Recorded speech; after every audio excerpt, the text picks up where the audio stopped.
بیا ګوره محترم دا نوم په الله باندې څومره ګران او دا نوم الله ته څومره خوښ. حضرت آدم علیه السلام ته نوم اغستلی دی، خطاب یې کړی دی یا آدم اسکن انت وزوجک الجنة. حضرت نوح علیه السلام ته نوم اغستلی دی، خطاب یې کړی دی یا نوح اهبط بسلام منا وبرکات علیک. حضرت ابراهیم علیه السلام ته نوم اغستلی دی، خطاب یې کړی دی یا ابراهیم قد صدقت الرؤيا. حضرت موسی علیہ السلام ته نوم اغستلی دی، خطاب کړی دی یا موسی انی انا الله لا اله الا انا فاعبدنی.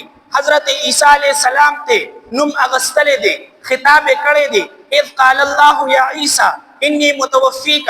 حضرت داؤد علیہ السلام ته نوم اغستلی دی، خطاب کړی دی یا داؤد انا جعلناک خلیفة فی الارض.